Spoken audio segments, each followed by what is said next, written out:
makasi.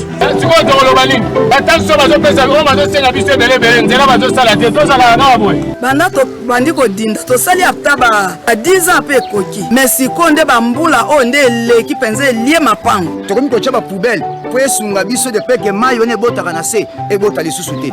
On dirait to zana ba kontina kata mboka ote. Surtout groupe messe ya Kimbantieke wana. Oya koti sika. Na oya uti kolongwa 5 ans. Eloko nini ya sali na kati ya Kimbantieke. Kaba mai. Kebebo matisa tike koma makasi.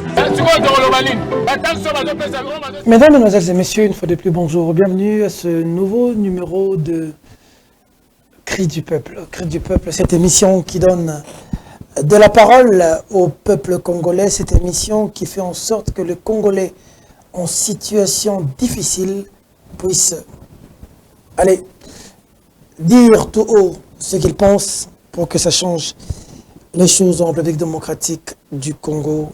Vous savez que au-delà de nos maigres moyens, nous essayons de faire ce qu'on peut pour arriver à donner de la parole à ceux qui n'ont pas de moyens.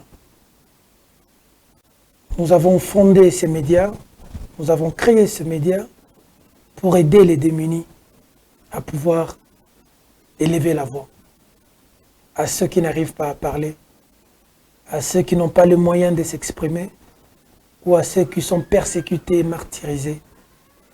Nous avons décidé de leur donner de la parole, de leur tendre notre micro, combien même que c'est difficile au regard de nos maigres moyens, mais nous osons croire que ce travail pourra servir à changer quelque chose dans notre pays. Cri du Peuple, c'est une émission, pour décider de couper sa parole na bandeko yo bazana pasi. Bandeko yo bazana situation a pasi. Bandeko yo bazana ba moyen te. Totia notoriété na biso. Totia média na biso pe totia mosala na biso na service ya peuple. Na service ya bato oyo. Ezama pasi pozo bazo na plateau ya télévision po loba. Na service ya bato oyo bakangi munoko po biso to loba na place na bango. Ndeti Mike Mukebai tilelo azana boloko na likambu oyo tilelo ezo banate na muzindo. Ndeko set kikuni ninge tozolo bawa azaka kala boloko. Mais tozomona bandeko bazo finga bazo ba n'importe quoi. Mutako simba bango azate. Ndeko Daniel Safu ba ebisi biso ki bakanga ki na aéroport ba kei na ye. Mais ba contact nyonso na zozwa na entourage na ye na la famille. Ti sikoyo place aza tozoyeba te. Bandeko on a tra mikolo bazole ke la biso mingi kolela. Dernièrement bazalaki na biso lelo ba yeli susu pasi. Ba yeli lelo ebele makasi. Donc organiser na plateau na yamba bango nyonso. Ndeko na biso ya diamant oyo ebungaki babotolaki. Na moni yesu lelo na ba bureau na biso aye. Aye ko sala nini na kotuna yawo. Na balikamni. Bandeko na biso ba magistrat fallait ba nommer baba na musala baba na musala te.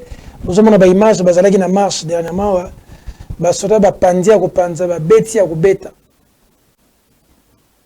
Musala na biso au toto la risque chaque jour et ça couper sa bateau na nyonso parole.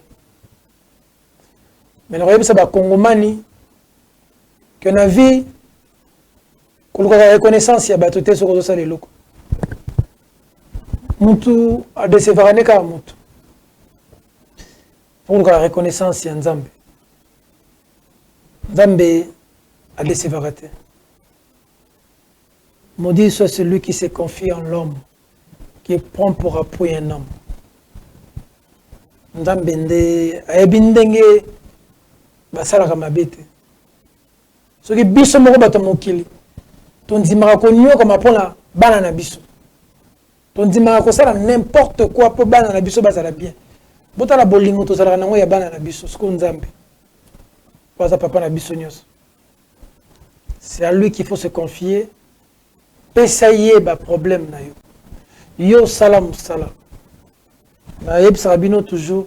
Comme tout na question ya commenter. Le comment ça va être résolu. Le comment ta vie va changer. Comment tu vas quitter de la honte. na esengo. Comment kolonga na malheur na bonheur. Comment vivre na yo oya parce que comme exemple. Comment battre oyo bazo empêcher yo mata. Bon mo ba luka bala kisa batuke baye bagi yo. Comment komituna rangote nzambe na yebi. Yo tante kaka. Nenge Bartimée azali ko tante batu pemene ne ba bisete tika na o. Ako ka ote. Fils de David, aie pitié de moi. Bartimée a continué. So yoki batu bazalaka tout autour pour évoluer à ta vie. Adieu, kanga munoko, adieu aux aveugles. Est-ce que yako yoka yo? Bartimée qui t'a continué ko bele la mona na nzambe. Na persévérance na ye nzambe, mona na nzambe ayoki. Mona nani? Aya. Quand bato tourne à Bartimée, ba bandeki ko décourager ye. Quand ba mo ba komi ko yebise oh félicitations ta la bengi. Bartimée a komi atuni olingi na sala le abuni na mona. Amoni. La foi, la persévérance. Marcher dans la sainteté, dans la dignité. Le comment, c'est Dieu qui résout. C'est lui qui bénit ce qu'on fait. Et il faut se confier à lui. L'humain déçoit toujours. Toujours. Toujours. Allez, merci beaucoup à l'équipe technique de Mesh avec nous. Merci à Yadjo, Jojo Moulumba. Merci à Dirchef Zezé Kakessa. Merci à ma caméra woman Thérèse Mbelou. Merci à Emmanuel Mwamba. Merci à Samuel Torres, l'héritier du trône qui est avec nous. Merci à Patricia Mouton-Kole. On a mis sur mon compte. Patricia Mouton-Kole, toute ma confiance. Allez, à vous tous en tout cas, merci, merci. C'est un combat et Dieu est avec nous. Continuez à prier pour nous. Bisomoro spirituellement. Tozalaka moi makasi na mamunios. Bozala noki. Bosambele la biso. Bozala persévérant. Bozala na foi. Botala mingi émission likama mafuta likakawa. Botala l'église réalité, lundi sabino foi. Botala perfect gospel, bomo na adoration. Nzamba zana na bino. Biso za nzambe simba kakaka. Makolo mbangu pema tokoma toki mbangu na mutute ya nzambe baole la raté o ici la raté baole la raté o ici la raté baole la raté nzambe ce qu'il avait promis c'est ce qui va arriver. N'ai-je pas dit que si tu crois tu verras la gloire de Dieu? Nous sommes de ceux qui veulent emmener ce peuple chez le bon Dieu. Et que nous puissions demander au peuple de faire comme dit la Bible. Si mon peuple, sur qui est invoqué mon nom, s'humilie, prie et cherche ma face, s'il se détourne de ses mauvaises voies, je lui exaucerai des cieux, je lui pardonnerai son péché et je guérirai son pays. 2 Chroniques 7:14. Dites Amen. Allez, nous allons commencer avec l'image, cette image à Bandeko Nabiso. Il y a des magistrats, des bêtis bango, des panzi bango, des bimi ba réclamer des droits na bango, des bimi ba déclarer des droits na bango. Ko beta ko panza mususu na bopito, bo mona prendre nga bazalenge na balabala, ndenge ba panza ndenge ba soda, ti ndenge ba kena bopito, ti ndenge ba mama mususu kutu ba lobby, ba mama ba mususu a ce problème sur les crâniens, ba ndenge ba bimi na balabala ko réclamer. Il y a l'hôpital, il y a bimina balabala pour réclamer. Congo. Allez, pendant que tu as cette image, tu as la plateau pour moi, il n'y a pas si mingi. Il y a la police qui a encadré la marche. Kobeta, makasi. Pas si mingi. Allez. Emmanuel, on prend l'image, la première image. C'est plusieurs images que vous allez suivre. Et on se retrouve tout juste après avec nos frères magistrats sur ce plateau des cris du peuple qui est présenté par Motopamba. Jibem Piana, Motopamba, Peter Tiani, Moussali. À tout à l'heure.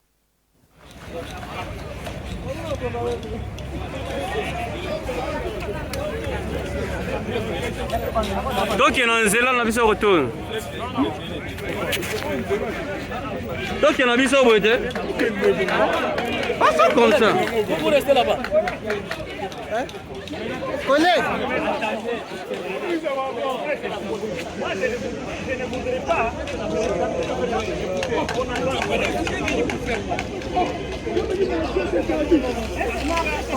ne vais pas marcher. Je ne voudrais pas qu'on fasse des émotions.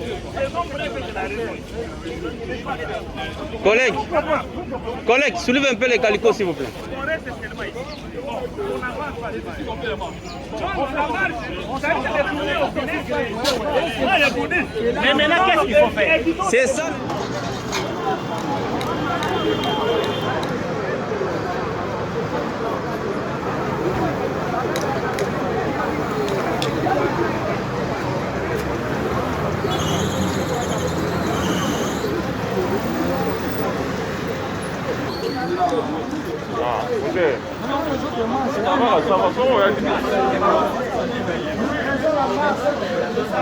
Ah non. Cette méthode est illégale et inconstitutionnelle.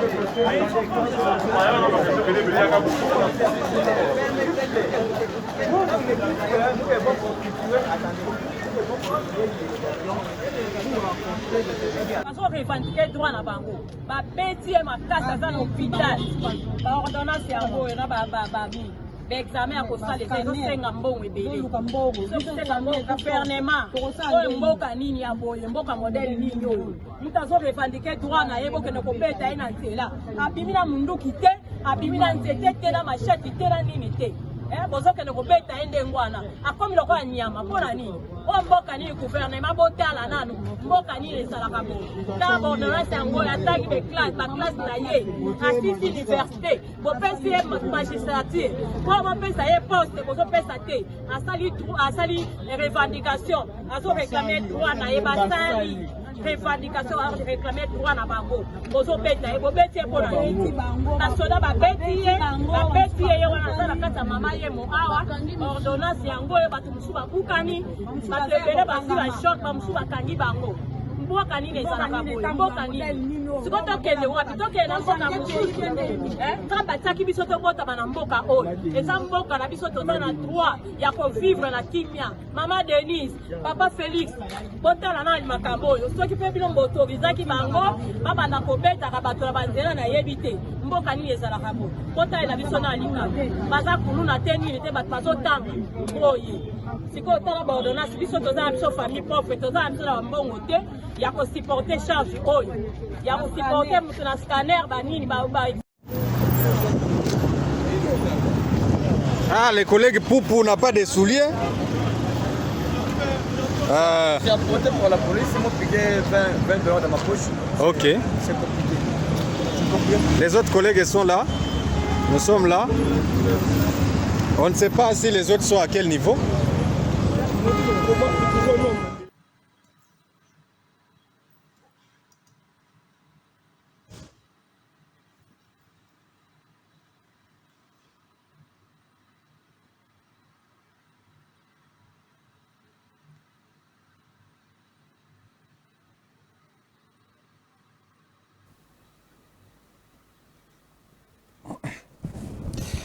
Congo, Congo nde mboka, Congo mboka ya bakoko.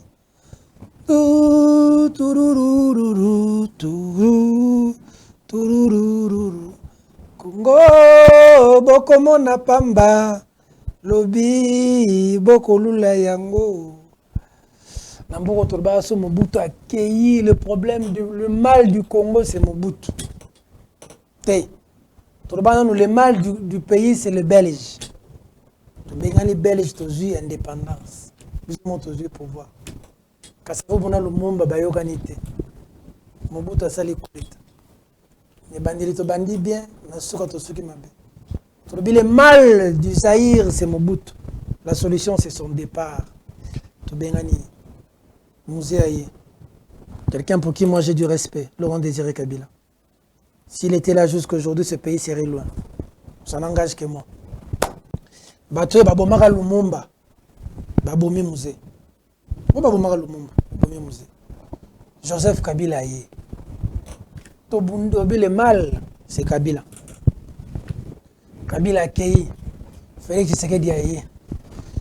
Ce qu'on peut sur le mal, c'est Tshisekedi. Mais ce qui Kabila, Tshisekedi, Mobutu, basaka kana même entourage. Bango ba ke système monétaire. Kabila aye, Kabila ke Tshisekedi aye système monétaire. Ce que Tshisekedi aye, Fayulu aye système monétaire. Ce que Fayulu aye, Moïse Katumbi aye système monétaire. Est-ce que qu'est-ce qui va changer? Qu'est-ce qui va changer? Le problème du Congo, c'est un individu ou c'est un système, la biso peuple. Des policiers au batindio au panza manifestation. Ceux qui boutiraги ba magistrat pendant ba poussani penza ba e ba lobili comme na bango. Na kaliko na bango. Ngeke ça va nini? Tu vas se retrouver dans l'hôpital pour basali nini? Basa ba étranger na mboka na bango to ils mboka na bango. Dans ce nini basala ke na ba magistrat ba na minduki. Na moni pendant la police s'est déployée boy. Ele ko sanga kaka ba jefang. Hey! Bunagani sana maboko na biso talelo. Bala mboka mbote. Ama masque ali comme ça micro liboso na yo bouger ka micro boy. Likolo kaka au terme liboso micro. Voilà. Nini boy na ba masque. Corona zongi. Non tozana kati ya epidemie moko oyo OMS. Bill Gates, vaccin. Bill Gates, vaccin. Ouais, mais attends. Vaccin. Vaccin, vaccin, sida, tout le monde a été. Mais Babylon, vous avez lobby à vaccin. Il y a sida, tout le monde a été. Oh, coroner, ça a été aussi les simbi bisoté. Alors, il y a ceux qui me poquent sur. Si je suis battu combien? Et c'est ça les nini, me poquent sur ceux qui me poquent sur. Et où tu wapi? Mindele. Ah, Congo. Ça n'engage que moi, hein? Vaccin, on a besoin de ça n'engage que moi. La corona, les gens ont besoin de ma caisse, c'est pas Congo, le Bangadia diabani. Parenthèse. Papa, bino ne ba bino bosa banani. Olo ba makasi hein? Tozaba lauréat magistrat oyo esengela ki ba nommé biso na 2024. Nous sommes les candidats lauréat magistrat à proposer à la nomination en 2024. Ba lauréat magistrat. Bino na moni on auto ta vidéo hein? OK. Sikoyo bozo revendiquer nini? Merci beaucoup pour la mutuna et merci vraiment pour l'invitation. C'est pour nous la première fois de nous retrouver dans votre studio. OK. Monsieur le journaliste. Vous avez payé beaucoup d'argent pour être là. Hein? Nous n'avons pas payé. Nous n'avons rien payé. C'est vous même par votre bonne volonté. Bon. Merci beaucoup. D'abord, imaginez l'élection de la TV pour l'élection au Félé. Vous foutez l'autre. Hein? D'accord. Tout est bien aussi. Monsieur le journaliste, nous voulons maintenant clarifier à l'attention de tout le monde, la communauté nationale et internationale. OK. Donc nous sommes les lauréats, les candidats lauréats magistrats à soumettre au chef de l'État en 2024 pour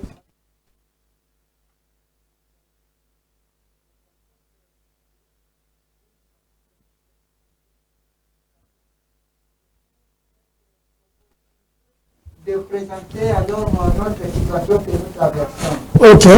Et les candidats lauréats magistrats ne sommes pas d'abord en conflit avec les systèmes.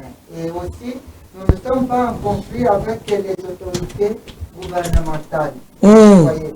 Et pourquoi nous sommes en train de manifester? Donc, comme vous savez, en 2022, le 9 octobre, le gouvernement de la République, donc c'est le CSM, en l'occurrence le CSM, qui est l'organe de gestion, avait organisé un concours de recrutement de nouveaux magistrats. Okay. Parce que le CSM avait constaté qu'il y a carence de magistrats. Et je vous dis, messieurs les journalistes, que dans notre pays, et surtout en province, les gens, les justiciables souffrent par carence de magistrats. Okay. Et parce que le chef de l'État voulait relever ces défis, afin de donner à la population congolaise une justice juste et équitable. Okay. Voilà pourquoi avait donc émis CV, donc donné son approbation au CSM afin d'organiser ces recrutements de 5000 magistrats. Okay. Au départ, bien sûr, c'était 3000 et vu la carence, vu les besoins importants, les CSM ainsi que les chefs de l'État avaient donc décidé que ces recrutements soient pour 5000 nouveaux magistrats. Et nous avons été recrutés. Et les 5000 là, les CSM nous avaient scindé en 2 lots. Un premier lot de 2500 devrait être nommé en 2023 et un autre en 2024. Et pour le premier lot, ils étaient déjà nommés et aujourd'hui, ils sont déjà même affectés. Tandis que nous continuons d'attendre. Voyez. Et selon la décision, conformément à la décision du CSM, notre lot de 2024, on nous appelle M24, les magistrats 2024, nous devrions donc être nommés en 2024, pas une autre année, pas en 2025, ni à une autre période. En 2024, mais qu'est-ce qui empêche qu'on vous nomme? Qu'est-ce qui empêche? C'est ça la question que nous nous posons nous aussi. Vous voyez, qu'est-ce qui empêche qu'on nous nomme en 2024? Parce que, d'abord, le CSM avait publié un chronogramme, un calendrier des activités. Dans le CSM, c'est le Conseil supérieur de la magistrature. Ça, c'est le Conseil supérieur de la magistrature. Dans son calendrier, le chronogramme d'activités, il prévoyait transmettre au chef de l'État nos projets d'ordonnance au mois d'avril. C'est-à-dire que depuis avril dernier, nous devrions déjà être nommés. Et jusqu'à présent, messieurs les journalistes, permettez-moi de le dire au nom de tous les 2500 candidats lauréats magistrats. Nous félicitons vraiment le travail abouti avec beaucoup de professionnalisme par le CSM, qui est l'organe de gestion. Il a réussi à faire beaucoup d'activités pour notre processus, parce qu'il fallait commencer par l'identification physique. C'est pourquoi nous avons lancé des invitations en province pour venir tous à Kinshasa afin de participer. Il y a des gens qui viennent de province. Oui, nous sommes à Kinshasa. Oui.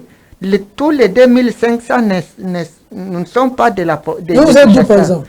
Moi, par exemple, je viens de Kisangani, dans la Chopo. Vous êtes ici depuis combien de temps? Je suis ici depuis le mois de novembre 2023. Vous faites comment? Vous vivez comment?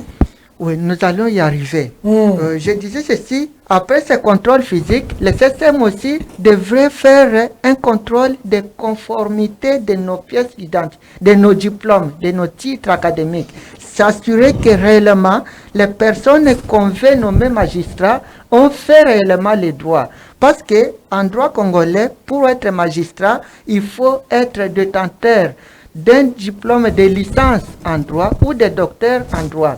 Et le système ne peut pas s'hasarder de nommer directement les personnes tout simplement parce qu'ils ont réussi au concours sans savoir s'ils ont réellement des diplômes de docteur ou de licence en droit. Et c'est ce travail qui a été fait par le CSM et nous en félicitons. Maintenant, où reste le problème?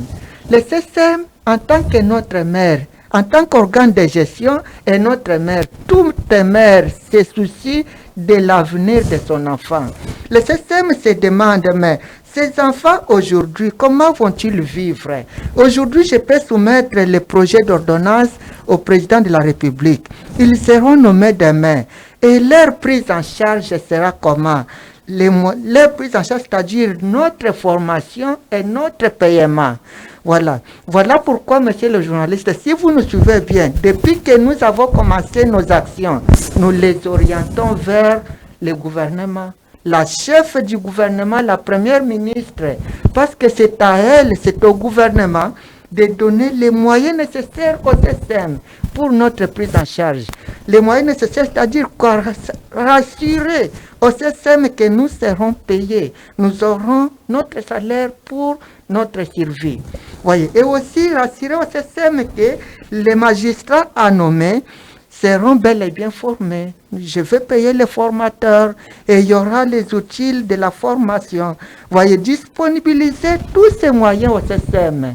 Voyez, c'est pourquoi nous, parce que le SSM, ce n'est pas le SSM qui va payer le magistrat, c'est pourquoi nous sortons dans la rue. C'est la meilleure façon de nous faire entendre maintenant. Nous avons initié beaucoup de moyens. Nous avons écrit, nous avons toute une panoplie de documents que nous avons écrits non seulement à la Première ministre, mais aussi au chef de l'État qui est l'initiateur même de notre processus. Voilà, c'est pourquoi nous avons dit dans ce cas, comme nos écrits n'ont rien, peut-être n'ont pas atteint les autorités, alors organisons un sit-in devant sa résidence à l'OIA, ou organisons un sit-in à la primature, ou faisons une marche. C'est une façon de nous faire entendre. À part la marche et les sit-in, nous organisons aussi, nous passons aussi dans des médias tels que vous nous invitez. Il y a certains journalistes qui nous invitent et d'autres ne nous invitent même pas, parlent eux-mêmes de nous. Vous voyez, c'est une façon de nous faire entendre aux décideurs. Quant aux images que nous venons de suivre, c'est vrai, nous les déplorons. Vous voyez, donc nous avons été surpris lors de notre marche dernière de voir que nous qui avons vraiment saisi régulièrement l'autorité urbaine, non seulement qu'il était saisi, mais aussi encore la constitution de notre pays nous donne ces droits de manifester, mais on était surpris de voir le comportement de nos policiers. Voyez, les policiers, visiblement, c'est comme les gens qui étaient envoyés pour nous intimider. Vraiment, nous les déplorons. La personne qu'on a frappée est où maintenant? Toujours à l'hôpital? Il est encore à l'hôpital, il est interné à Mamaïemo. Il a eu des problèmes, hein? Oui, évidemment, parce que nous sommes passés, il est passé par beaucoup d'examens, il faut voir sa tête, partout il a eu des coups, s'il n'y a pas des anomalies, il n'y a pas un danger sur sa santé physique ou mentale. Oui, je disais, messieurs les journalistes, pour citer que nous déplorons ces comportements affichés par l'autorité urbaine, bien sûr, parce que les policiers disaient être envoyés par l'autorité. Et aussi, nous prions à l'autorité de ne pas permettre à ce que la police, notre propre police, puisse ternir l'image de notre pays. Okay. Voyez, parce que des actes pareils ternissent l'image de la République. Et aussi, nous voulons éclairer à l'opinion tant nationale qu'internationale que le candidat lauréat magistrat a proposé à la nomination en 2024. Ne sommes pas en guerre contre le SSM qui est notre organe de gestion. J'apprends que le SSM menace de vous suspendre. Si vous continuez à faire des marches, vous continuez à faire du bruit, bon, je ne vais pas vous mettre en difficulté à des choses que vous ne pouvez pas dire. Peut-être même que vous avez mis des cachets pour bien vous cacher. Parce que j'apprends qu'on vous terrorise. Parce que 2 ou 3 personnes m'ont appelé pour me dire que vous êtes sous les menaces. C'est des questions que je ne vais pas vous poser parce que ça va vous mettre en difficulté. Moi, je dois parler à votre place. S'il y a quelqu'un qu'on doit terroriser, c'est moi, pas vous. Vous, on risque là-bas de vous suspendre, de vous enlever vos droits. Mais on peut vous suspendre pourquoi? Parce que vous réclamez vos droits. Donc, moi, quand vous êtes donc, le chef n'a pas menacé même Bino. Bon, quand on le battait dans le plateau, c'est moins compliqué. Moi, on a posé une question, les ATPO. Voilà, je sais de quoi je parle. Mais vous avez quelque chose à ajouter? Il y a certaines choses qu'il faut me dire que vous ne saurez pas dire, que je vais rester dire pour vous. Est-ce que vous avez quelque chose à ajouter? Effectivement, nous voulons ajouter ceci pour dire au président de la République, lui qui est le père de la nation, il sait que nous avons été recrutés sur base de son instruction au Conseil supérieur de la magistrature. Et aujourd'hui, nous décrions une sorte d'injustice sociale du fait que nos amis qui ont été nommés en 2023, au mois de juin, ils ont les mêmes droits que nous parce que c'était une seule liste des 5000 candidats qui ont été retenus et ils ont été nommés au mois de juin 2023. Aujourd'hui, ils sont affectés et ils travaillent. Comment expliquer que nous, les 2500, les 2024, qui devaient être nommés depuis le mois d'avril, selon les chronogrammes publiés officiellement et les gens après vous qui se sont retrouvés? Oui, parce que le mois de juin 2023, c'était le premier lot de 2500 candidats. Nous, pour des raisons de finances, on nous a dit que nous serons nommés au mois de... Non, en 2024, parce que c'est l'exercice budgétaire 2024. Et nous sommes repris dans le programme, dans la loi des finances 2024, nous sommes alignés pour être nommés magistrats pour bénéficier de tous les droits que nous devions avoir. Mais jusqu'à ce jour où nous sommes ici, on n'a aucun écho. Nous savons que le président de la République, en tant que père de la nation, il peut nous écouter et il peut dire un mot pour que nous soyons ramenés, pour que nous soyons dans nos droits, que nous voulons la nomination en cette année 2024. Non, Toba. Ok, ça va. Quand Swahili, tu le battais. Même juste là-bas derrière, là où vous êtes, oui. Quand Swahili, na Swahili, là-bas, Swahili. Ça va me connaître mes balais, tiens. On est à la télévision, en fait. On a ça la télé-réalité. On a ça la télé-réalité. On est au bal de TV. Même on peut aussi ajouter quelques en français, ça va de chiter en problème est athée. Problème est athée. D'abord, quoi en Swahili. Et quand on dit, c'est la télé-réalité.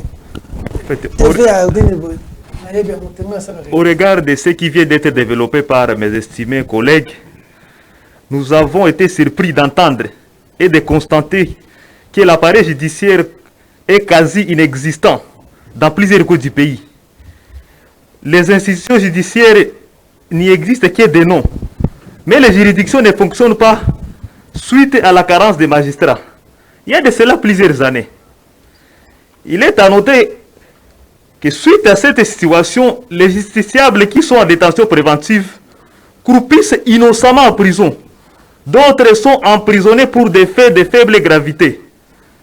Au regard de cette situation, due à la carence accrue des magistrats, risquera d'occasionner l'impunité, ainsi que la multiplicité des conflits, suivra aussi la justice populaire. Pour pallier à cette situation, il nous a paru nécessaire de bien vouloir organiser tout ce qu'il y a comme activité afin encore d'inviter les CSM, en sa qualité de bons pères de famille, de songer encore une fois de plus à ces citoyens innocents qui croupissent en prison par manque de magistrats. Nous sommes prêts d'aller servir partout où la République aura besoin de nous, à la seule et unique condition que nos justiciables soient bénéficiaires de toutes les garanties d'un procès équitable. Raison pour laquelle nous implorons la bonne foi de son Excellence, Monsieur le chef de l'État, en sa qualité de magistrat suprême, sur pied de l'article 82 de notre Constitution, de bien vouloir apporter une solution palliative qui sera un grand soulagement pour nous et pour la nation congolaise, afin que la justice soit rendue selon les bons droits. Il fera œuvre utile. Très bien. C'est quoi pour la Swahili? C'est comme tu ne vas pas Zalaki qui comment pas Zalaki Swahili. Pour aller à Swahili, on fait un Swahili maintenant. Bon, résumez-vous. On va faire aussi un Lingala. Résumez-vous en Swahili. Okay. Sisi ni wakandidati tuliofanya mashindano ya kukamata wanasheria, tuliweza kufaulu. Sasa kwa kuona pesa zilikuwa nyingi, bakaweza kutugawanya kwa vikundi viwili. Kimoja kinesha anja kazi na sisi tungipaswa anja kazi mwa 2024. Sasa kwa saa hii hatuanza. Ndio sasa tuko tunaambia bakubwa baweze na sisi kujifokalize ku situation yetu juu na sie tuko muhali mubaya sana. Kuko wenzetu walitoka kwenye jimbo mbalimbali, leo wanalala makanisa, biko barabarani, hata moja kati yetu wamekufa. Sasa tungipenda wakubwa waweze basi na sisi kutusikia hii ombi letu, hii kwa sababu tumeteseka sana hapa Kinshasa. Ile mpango iliweza kutupewa na CCM ndio ilitumaka tunabakia hapa. Tukasema msiku zijazo utakuwa naome, ndio katuma tunaongeza masiku zetu hapa hivi.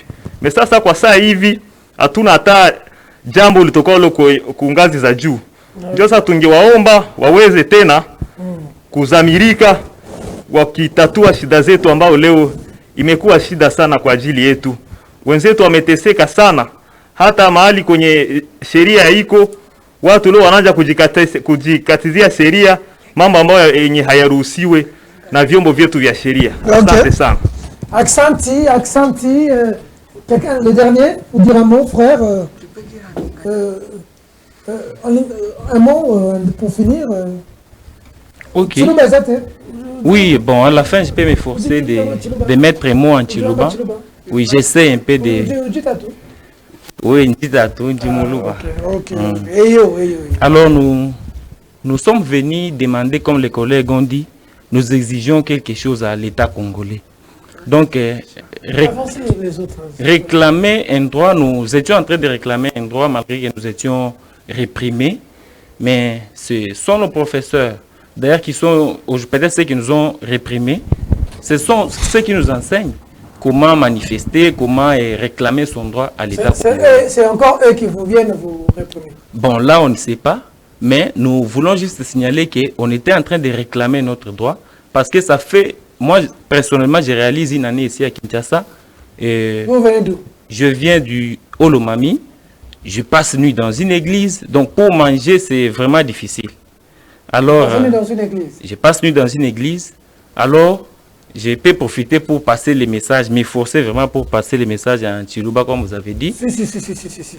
Tuji Tulomba, Konfumwaji Tunga, président Félix Tshisekedi, et la Kokumenji ba candidat magistrat. Parce que Tuji, mon capital est mon, Tuji Tukenga Bikola. Donc, toi, Molombi, enza koko bukola, boa kutuele la menji. Tuji muji kenga, bako baji ba lala mubitanda, bako bu mumabis. Donc, moyen ya kuinjila année prochaine ka ena koko kabitito. Donc, toi, Molombi, enta ke bon père de famille, enza koko bikola, boa tueta nomination yetu, na chamu ngondwa octobre. Ça sera une très bonne chose. Merci. Merci beaucoup. Merci en tout cas d'être passé. Si vous avez une prochaine action, vous tenir informé avant. Ok. Même là, vous déployez l'équipe, vous n'avez pas besoin de battre, vous n'avez pas besoin de filmer. Merci. On dirait que vous avez belé, mais le monsieur qui raté. Mais vite, les combat, battez-vous pour vos droits. Vous êtes d'ailleurs des juristes. Oui. Ouais. Donc je n'ai rien à vous expliquer. Merci. Une faveur, c'est pas un droit. Une faveur est différente d'un droit. Ça, c'est pas une faveur, c'est votre droit. Évidemment. Vous avez fait un test, vous avez réussi, vous êtes dans vos droits, on doit vous nommer. Revendiquez vos droits. Ouais. Le Congolais a du mal à revendiquer. Et un droit n'est qu'un droit quand on sait le revendiquer. Quand on ne sait pas revendiquer, c'est pas un droit. Ça veut dire que vous avez bon, vous pouvez revendiquer, c'est votre droit. Vous allez vivre comment, vous allez faire des choses comme... Je vous encourage, je vous soutiens. Revenez-nous quand vous en avez le temps. La porte est grandement ouverte. Vous venez, vous allez voir mes services. On va me tenir informé. Vous allez passer à la télévision. Vous allez passer les messages et rentrer à la maison. Jusqu'à ce que vous soyez bien, que vos familles soient bien. Nous, on est heureux. C'est ça notre bonheur. C'est ça le bonheur de notre télévision. De vous voir, vous trouver des solutions à vos problèmes. Si ça arrive comme ça, soyez reconnaissants pour venir dire merci. C'est tout ce qu'on va vous demander. Même quand vous serez dans ces conditions-là, vous ne payerez toujours pas. Parce que c'est Dieu qui nous paye. Dieu paye toujours. Un bien n'est jamais perdu. Vous voulez ajouter quelque chose?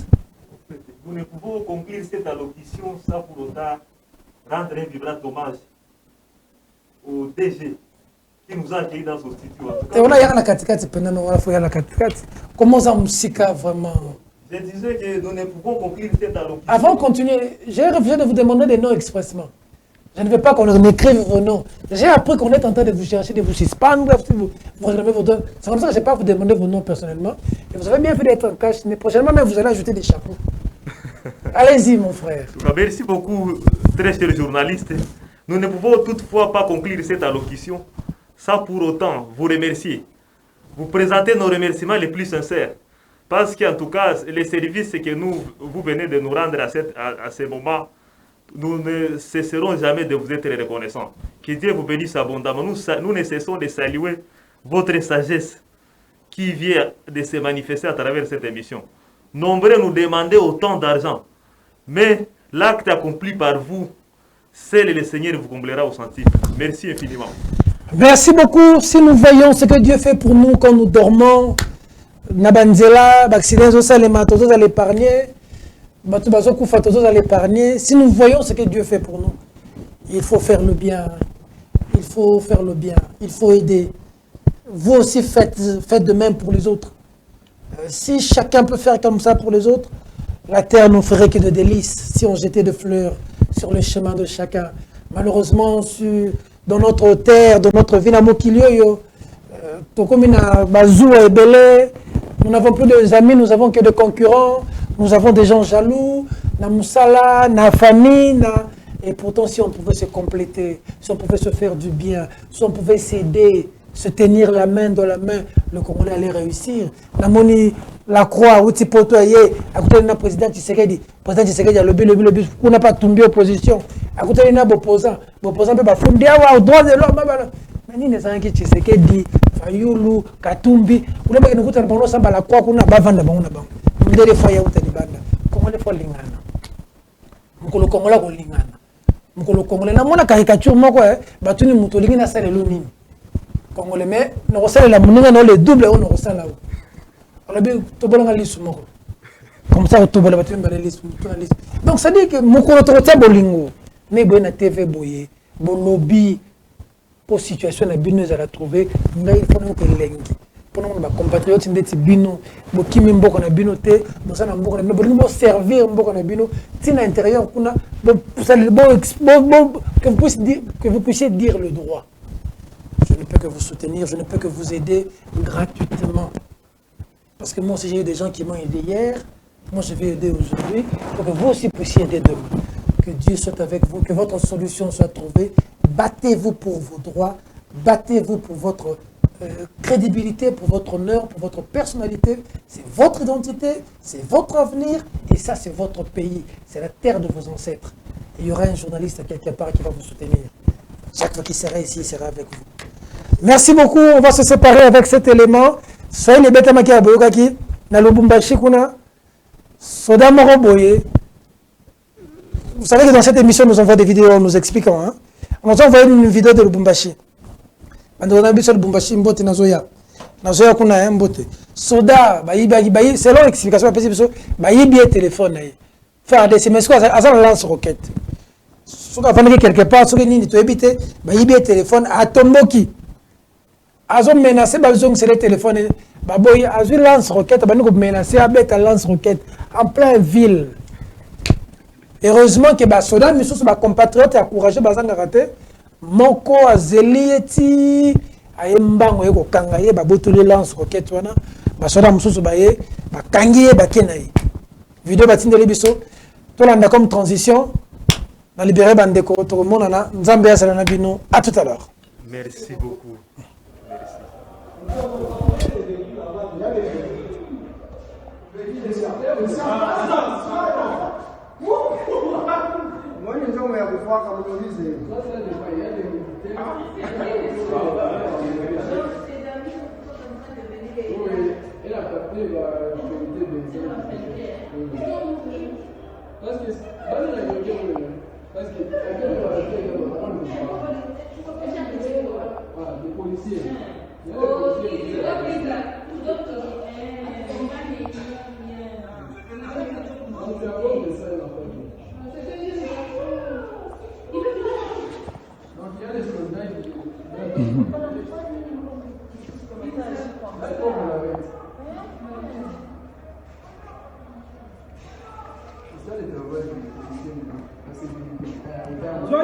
Vai, Major.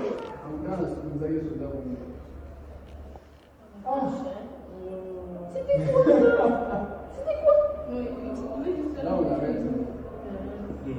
c'est là, Baloussa. Oh, Balouka. Maman, la tête.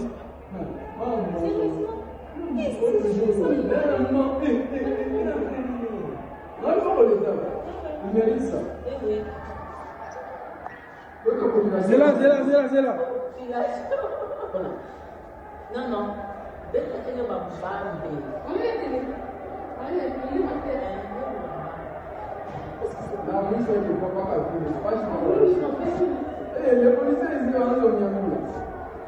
Comment maîtriser?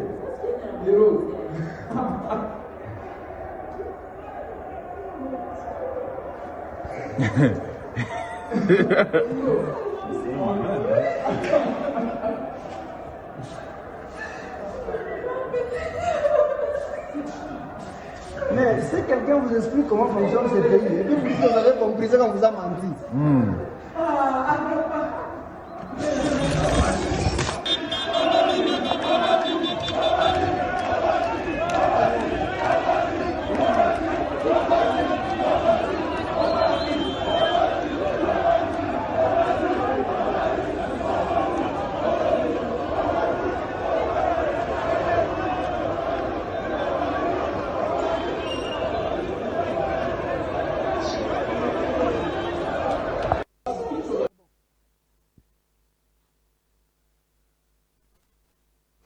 Voilà, Banamboka. Bomoni, Moutouna lance-roquette. C'est terrible, hein? Moutouna lance-roquette. Soudain lance-roquette. Heureusement qu'il va maîtriser. Bandeko na biso azando ba travailler azando. Élément na bino tozana ngwe koleka. Ba travailler na zando ba tomboka ki. Bana mboka na zando ba tomboka ke bolanda bango. Basali ya nzambe mbote na bandeko bolanda biso lelo bayebi bino te fona présenter bino lisusu bandeko balanda biso bayebi bino déjà. Bandeko bomoni eza papa na biso za serviteur de Dieu en veste mais eza avocat. Maître Roger Mouchouba. Maître Roger et puis papa na biso bomoni l'homme de Dieu eza millionnaire mais jusqu'à là ba millionnaire non ajouté. Papa na biso a diamant to yambaki yeyo. Pasteur Ngoy Bouilou. Pasteur Ngoy. Tu as dit récemment, bon mon aki, ben au tel abisso lelo, tu as très bon, tu as baleka, tu as bango, vite fait. Maintenant il y a signé là, téléspectateur que bandeko honorable Nathan Ilunga, ba benga kingai, ba il faut bien aussi la droit de réponse na avocat na ye. Alors, on a rappelé que bango. Jour fallait baya, on a un problème à santé, moi on a fait l'émission dans la guitare, tout ça qui m'a contre-temps. Après on a commis près, on a salé bango signe, bah c'est que honorable Nathan, ça y a vacances parlementaires.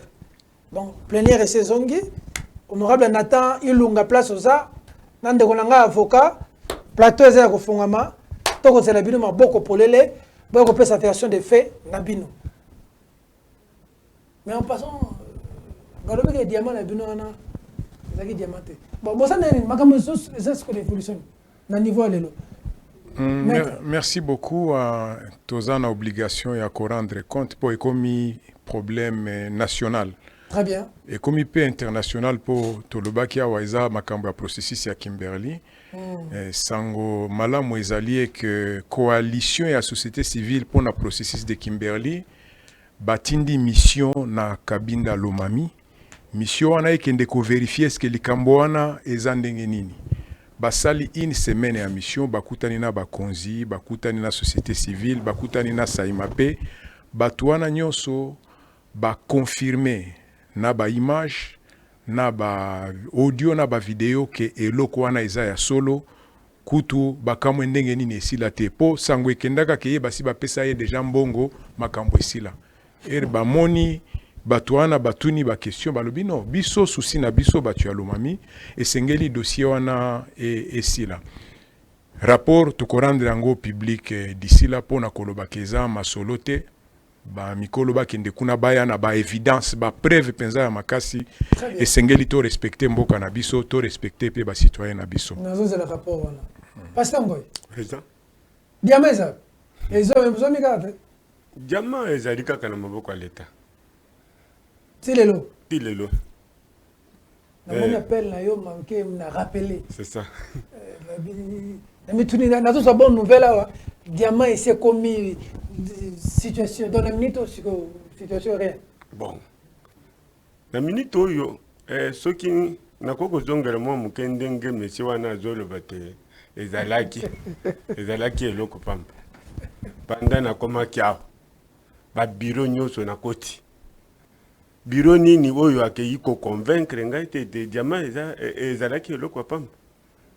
Eloko moko eza na soni. Tozoyoka ke eloko ezaki diamante, ezaki libanga moko vert, émeraude soki nini eza diamante. Bango bafondaki boule oya 39 kara.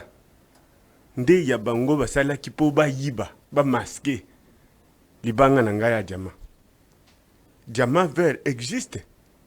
Et yebani l'état ye moko nde asalaki mikanda Nakei et pas l'État pour ne déclarer Libanga Nangai. En tout cas, Libanga est connu, mais quand yo moko l'État au commis yip. Eza biloko moko atika makamboana. Nazaliawa, ça fait longtemps. En tout cas, n'est pas boy. Ba bengisie ne bestance différente. Na monia bazolo bakaka négociation. Na moni négociation moko lata moko te. Même confrontation entre ngai na ye. Ina téléphone kat. Entre ngai na ye. Na uzomona te. Katalante. Donc confrontation rien. Malembe. Confrontation réalité. Ba confirmer bango moko. Ba yebite libanga existe. Likambo sa te lelo to lo ba mingi te. Bo souffrir que na ya manano bango mikolo koya. En tout cas nous rappeler sous honorable Nathan Ilunga, toujours zéro na plateau ndenge to solo na avocat, plateau est ouvert pour nous battre na za na tendance à mutu moko. En tout cas lelo na kotungisa bino mingi te na koyingana yamba bango to na koyoka bango na kozongela bino. Limo bakisi comme ni maître. Na lingi na bakisa que tokosepela aya na média, mais dossier est commis institutionnel. Ndenge nini ye aza na parlement. Président et Assemblée nationale aza déjà saisi. Président Vital Kamerhe. Aza saisi. Ministre Yamine nde azo répondre na makambo Yamine. Aza kuna bakobenga ye. To sengi pe basa la commission d'enquête ekende kuna. Côté ya gouvernement. Non, diamant monte combien ma commission d'enquête diamant monte. Oui, côté gouvernement. Commission d'enquête. Côté gouvernement. To sengi po ezota la lisusu yete tala diamant wana ya 100 millions de dollars. Si pour ça il faut kende na Lomami pour na développement à Lomami, donc batu ya Lomami pe il faut basenga 6% na bango wana eza wapi. Oui, to saisir gouverneur ya sika na président assemblée provinciale na ministre Yamine batu na 6% wana ezali wapi. Ministre ya finance wana ministre ya budget baza pe saisi. Donc et comme une question institutionnelle eza likambo lisusu ya mutute. Et bokomona ba interpellation ba commission d'enquête l'état moko akende kotala wana nde bokoyeba ke et comme à niveau mususu. Merci mingi et les 5 ngezaka bouye. Ne bouye boleki boye de temps en temps. Tozana. Nazolo bana TV, fidèles téléspectateurs nazolo bana TV. Bande kona biso na lingi ko kesu muzindo na bande kona ngate po na lingi na pesa bino parole boya. Po mikolo boya ngai en tout cas fona ça de temps en temps na yi. Na inga kozala na bato bazana difficulté. Mais ça n'a pas été causé dans un bateau, causé à la côté, bref. Chaque fois que nous sommes montés, nous sommes la passe.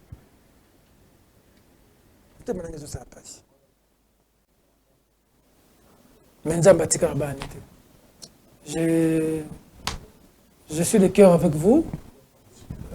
Bon l'embâté. N'a pas l'embâté. Mon tosolo li bino yobola. Na autre qu'on tout à l'heure, 1-3 c'est 1-3. Et là qu'on a eu et récemment que mettre ça. 1-3 c'est pas une faveur, c'est un droit. Et un droit n'est que droit quand tu sais le défendre. Il faut défendre le droit. Ton droit.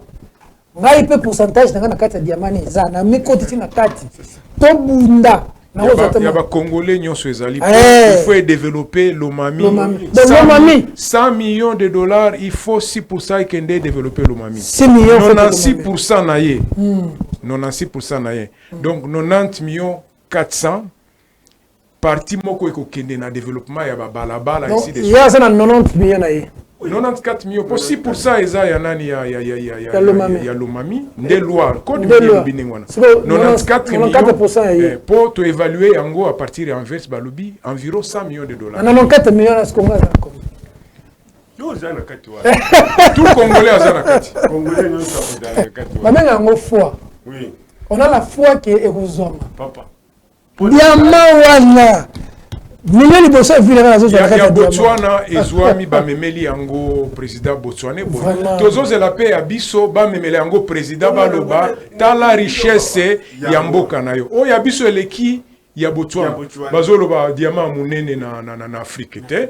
Yo ya emero de eleki Yango ne tous les la bala kisango bamona richesse Yamboka. Nde bituma na Bisso pe wana ezaka kozwa mbongo te. Lokumu Yamboka pe mona. Image pe Yamboka mona. C'est ça. Puisque ceux qui doivent battre le record. En tout cas, oui, et là, comme ça, na pasteur Ngoy. Sérénité, mon gars, ça n'a pas compris. Qui me moque ça n'a on dirait. On s'en a qui me moque de. Ça dit, nous sommes monnaie 100 millions d'euros pour ce temps pour quelque part. Batangi. Papa. Bah, nous sommes comme ça, bon, les bons man, tout a banni ma crise, mais aux akimia. Ceux qui n'ont vu qui me voient, naza confiance d'abord na Nzambe na ngai. Amen. Oyo apesa kinga libanga wana. Amen. Mokolo akotomboka vraiment ndeko lobate matange ko Nzambe akotomboka te kimia kozala toza kobunda ebima na kati ya kimia batonana ina Egypte. Ekobima na kati ya kimia. Soki atomboki oyibi eloko na ye. Atomboka kaka. Bosanza ngo. Bosanza ngo. Bondire basala nini? Basanza kaka ba mata bakit. Atandenge bazoluka ngai. Soki obumi ngai. Na comme multiplier puisque na comme ko bunda na molimu na zali tous na d'autres au concile sa famille na ngai nous sommes bimbate c'est pourquoi na zana assurance wana te bamma tabaki tabako tababima eloko wana esengeli ka mais yango ikasa nje bimaka na kimia oyo pe ko bima to na kondima. Merci beaucoup en tout cas merci d'être passé, j'aime ça courage nzambe za na bino ici za la malamu. Pour vous, pour vos familles, pour l'Omami, et ça l'a bien. En tout cas, l'Omami a juste 6%. Merci. Avant la libérer, Bande Guazando, travailleur, souci. Botara, travailleur à Zando. Travailleur pakistanais, libanais. Parce que comment? À travers les Pakistanais et les Libanais. Salaire, transport, mon boulot. Ah! Na Congo, na Mboka na biso. Congolais ne sont pas pakistanais, Congolais ne sont pas libanais, Congolais ne sont pas chinois. Soit à côté de la Kangele na Moussala, type quoi, même quand c'est soulagé, ça a un problème. Ah! Congo est terre promise. Baso travaille dimanche. Reposate. Pour le salaire à combien? Transport à combien? 10 dimanche. Bateau nous sommes dans le détail. Étranger côté dans le détail, étranger face à grossiste. Maintenant beaucoup de place détaillée au Congolais faut teka étranger à Zawana. Moutaro bazate. Nana olobe la Congolais. Nana olobe la. Vous na zone ba kanelanga. Ya, bon perdre de temps. On se en image, on se retrouve tout juste après. Na bande qu'on a trabazawa. Baza e belé le de banda ba tondia. Non quand ça mon gars ba on se problème mais bande qu'on a taba autour de la sur les lois. On se en image, on se retrouve tout juste après. Courage. Merci. À tout à l'heure.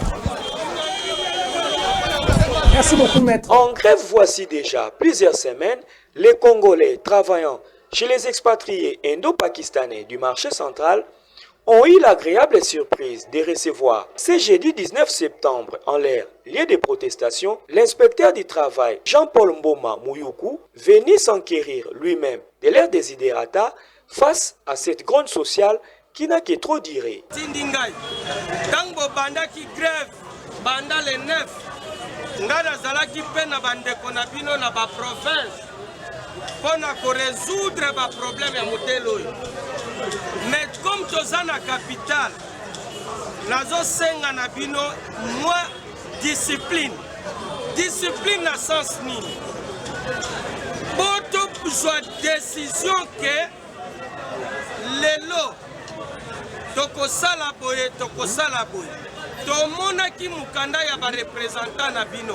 Mais avant na pesa bino solution, bozala discipliné, boponda mutu moko ayebisa ngai liboso ba caméra problème na bino eza nini.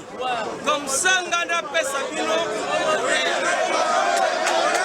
Prenons ensuite la parole, les Congolais grévistes ont soumis à l'autorité les contenus de leurs revendications qui a essentiellement tourné autour de la hausse de leur salaire dont l'actuel est qualifié de modique et payé à un taux qui ne cadre pas avec les marchés. Ceci sans oublier les transports et autres.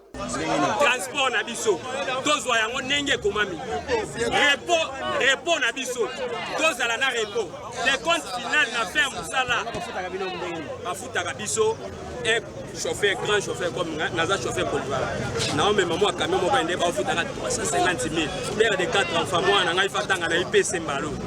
Transport à combien par mois? Nazoaka transport nazoaka 1000 francs à 12 heures. Bon on coller à la raté. 350 000 à fin du mois. C'est quoi ça vraiment? Nazo senga na mokonjambo ke vraiment ayo ke la biso mawa. Hein? Ayo ke la biso mawa, asunga biso tolonga na otozala bo. Papa na biso ba nyokwami. Ba ndia bazo nyokwami biso na moka biso. Ba pesa biso salaire na biso osimi ya sengi. Tozoko ko futa banda ko tozoko ko tangisa bana te. Baza mkiema mabeba konzida biso balingi jeunesse on fait souffrir biso pamba bakosa hôpital au fele basi bandimi ngaso na teka na ville te obala osa le fada ingi alongwa ville ndeni pako machangu changu transport dimi bobo ya bobo ya bato bakomisi biso baumbu na kati ya mboka na biso ainsi que bainspecteur oyo botindaka sur le terrain bainspecteur wana baza bamiyibi bayaka konyokola biso bazolia mbongo ya baétranger konyokola biso bana mboka besoin na biso eza botrouver solution tel que bapapa na biso metoke kuna asengi négociation ya commission ya ndenge nini esi abosani terrain yango tokondima te seke tozomona bampepe etamboli yango wana pepa na biso tondimi yango te. Séance tenante et en bon père de famille, l'inspecteur Mboma Mouyoukou a pris langue avec les Indo-Pakistanais, employeurs de ses compatriotes, et un accord avantageux pour les Congolais a été signé sur place. Les Indo-Pakistanais... Ça laisse une photocopie. C'est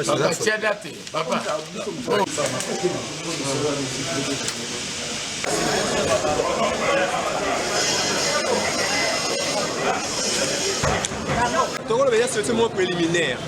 Mon idée est que nous récemment, nous avons libana pour le sentiment que nous avons besoin de solution. Que les Congo qu'on a besoin bien. Ils ont arrêté et belé pour les bima awa. C'est difficile pour appliquer. Nous sommes si nous avons plus de 25 ans dans le secteur automobile en réalité. Mais moi l'idée est bimio est malade. Pourquoi? Moi chaque secteur se base sur engagement bango face à nos travailleurs. Ils ont un peu respecté. Parce que partout, il y a des gens qui ont fait un bino. Moi, moi, des témoins, parce que syndicat, parce que les représentants de travail, ils ont malade. Mais ce qu'on problème, c'est que tout le monde est là, parce que les gens sont belés. Si on a la voix, ok, moi, comment les a passé. Au moins, il faut pas avoir un inspecteur belé. Bon, on va faire un contrôle. Mais on va faire l'eau. On va faire l'ouvre. On les a difficiles au comment. Et on doit faire ce qui est rigueur, les accords, la méthode, ok, pas comme Matina, fond. Et aux amalans, pour que les gens soient là, puisque nous avons chance de faire ça. On va avoir 4 minutes, on a des difficultés. Donc, il ne faut pas faire partout. Et ça est sur aller l'autre. L'autre va continuer avec la même méthode. Et la solution, madame, est avant l'État de Lucas, ça va bilor à 6 000 douaniers. D'ailleurs, ce qui est transport à Malamou, on va transport, vas-y horaire, va respecter horaire.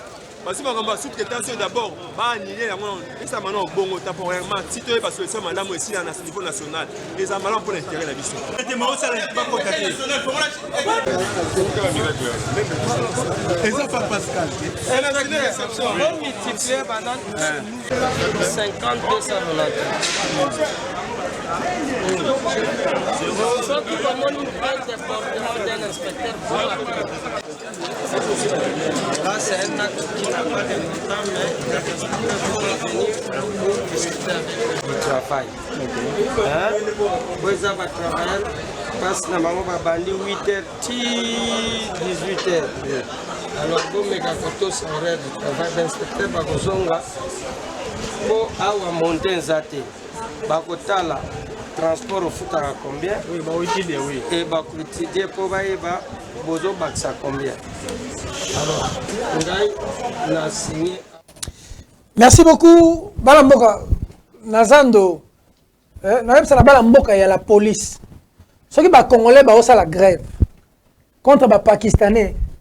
Excusez-nous d'abord, les téléspectateurs, on avait mal écrit les Indes pakistanais. C'est travailleurs des Indo-Pakistanais. Les grèves des travailleurs des Indo-Pakistanais. Erreur dans l'écriture. C'est que les généraux, les colonels, les majors, les agents de l'ordre, on a bundé la rabino. Ceux qui sont congolais, ils ont la grève. Ils ont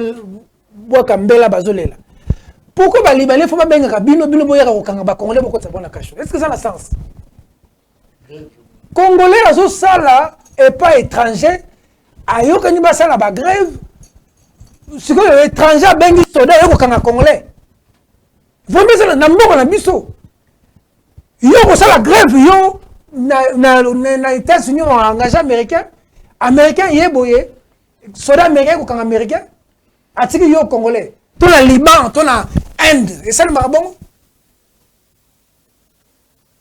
Oh!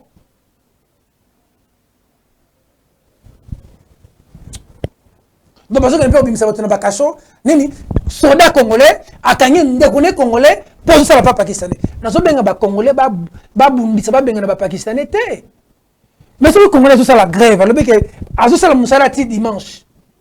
Bazo pese salaire à malongate, bazo pese transporté, agrévé. Par contre, vous m'avez dit que Pakistanais, donc au moins un Indo-Pakistanais, à un téléphone, à un téléphone, général, content à la fin du monde. Ce matin, comme colonel général, on a TV. On est contre la nation. Si tu n'aimes pas les Congolais, tu n'aimes pas le Congo. Tu ne peux pas prétendre aimer le Congo si tu n'aimes pas les Congolais. Nazan dans le kétane bandeko bazo souffrir hein. Mais bandeko basala na kiponza on a kétane bazo souffrir. Vente ya détail eza ya bana mboka étranger koteka na détail ta. Mais ba contribution bozo tambola étranger koteka na détail. Ce congolais lobi yo mu konzeo kanga congolais ngato ko bebana. Yo soda na mundu yo na sima libanais on la na sa moye boy. C'est quoi cette histoire? On n'a pas besoin de problème, besoin de problème. Mentalité congolaise à tous les niveaux. Au cas de politicien, même bino, officier, pourquoi on a bino bon sens? Bana moka botere mera bango na zando, ba futa bino bon bien. Baliya bon bien, ba ndo pakistanais. Ba futa bino bon bien. Vous faites travailler les gens jusqu'au dimanche. Oh! Donc tu peux consommer même quand c'est soulagé, c'est un problème. Même quand c'est soulagé, les gens se soulagent dans les sachets. Congolais, il y a une place, à se soulager dans un sachet.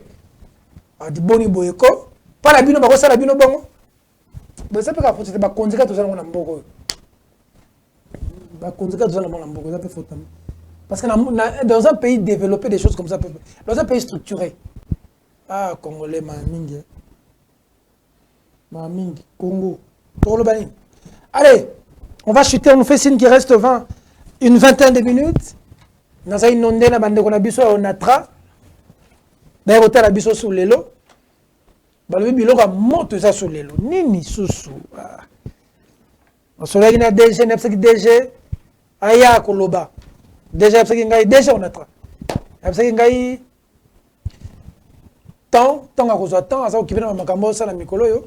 Tant à cause de temps, à regarder sa version, à regarder expliquer ba na mboka. Ma caméra sur les kakuna.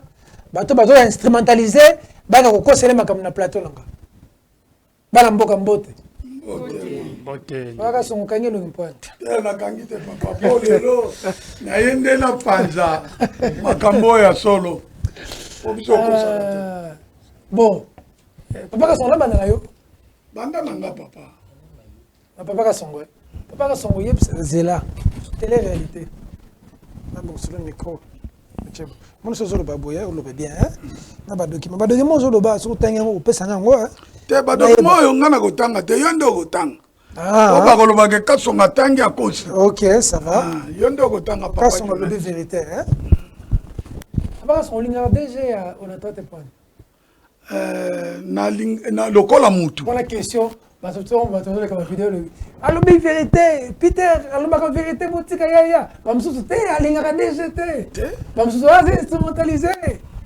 bazo kosi ba tu bazo mettre ba boko makasi ba bido surtout le molo banana méchant et ba tu o mista ba ka sur la TV ça ba tu ba monio boy ba fani ko sa TV alinga lo bazuzu bon papa ka so sa monino le bisolelo na elio sango malamu papa Peter na sepeli mingi na nzambe na biso na remercier pe ko sepela na yo po grâce na yo grâce ya ndenge yambaka biso awa makambo ebele bande ozonga na mulongo yango moko OK l'état tiena no loboko te me yango moko et comme ko zonga déjà mutatali te awa natika sinon papa ka songa ko zilisa na ko biso likambo ya gare fluviale ebisa ko ndeko lukusa teki gare fluviale na minute tozolo banga na yo oza journaliste d'investigation kita na gare fluviale akomi kozoba ndeko wana oyo bazwaki libongo bakomi orécupere kobimisa biloko na bango c'est-à-dire contrat wana ekufi esimbi te ye moko abomi yango ekosima ndenge nini mpo eza bien public à l'état donc gare fluviale minute ezongi pete lelo mona azoregrete kaka na pouvoir judiciaire na biso mais aza mutu moko fu babenga ye batuna ye papa opesaki yango ndenge nini sikoyo ezozonga ndenge nini mbongo oyo ozwaki na bacontrat osiniaki eza wapi na bato bakoyoka na ndenge nini so bato bapesaki mbongo fo batuna osate tekamaki te ozalaki na information ya bien te eti ekendeki mikanda nga na syndicaliste tokomaki mikanda mpo koyebisa ndeko boni lobela biso oteki yango ndenge nini kotomboka yango wana atombokaki nde alongoli nga ti mosala amenase nga aboma ngai eza mpo na bongo me lelo ye moko kaka moni ke oyo eza libulu nazokende okota te tika na sundola ezongi na pete mutu wana komozwa biloko na ye azobimisa azobimisa donc nasepeli ya mingi ndeko Tchani na mosala oyo ozosala vraiment nzambe apambola abakiselo bomoi bitumba mboka ya babien ya mboka mpona babien ya mboka mosala ozosala eza mpona biloko ya mboka biso eza bakongolais toke na mboka nini biloko ya mboka eza ya biso lumumba atikelaki biso soki olingi oboma biso boma biso awa na Congo eza eloko na biso moko makila eza na se zelo poussière nous sommes poussière nous rentrera lelo na eli osango malamu nalobelaki yo na esika oyo awa kaka nafandaki wana na kiti na bindeko Peter onatraka okofuta biso chaque fois du mois mbongo na biso bayibaka mbongo ya redevance bayibaka eza mbongo leta apesa biso ngai na bandeko tobandia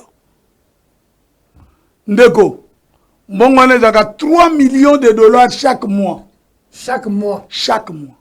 au moins émission tosalaki no tous les 2 émissions eboti mbuma bafuti banyongo na babanke na banini tout ça bafuti bako régulariser ba situation na ba banquier bokeba po ete enquête ezoya enquête ezoya bokeba ngana ebi livre de caisse bien ebi makambo nyonso o etali finance malamu koleka ta bino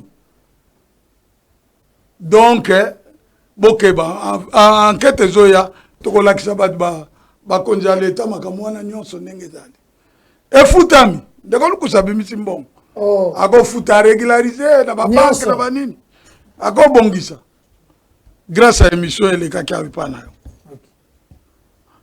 Alors ya lelo nayebisa ko mbongo ya redevance na biso bayibaka yango bakabolanaka émission na elekaki awa kaka émission wana nde bango na bango moko babimisi eloko oyo nazolakisa papier oyo ndeko lupusa nde apiblie yango ye moko alobi mbongo ya redevance RLT onatra eliaka ngonga moko te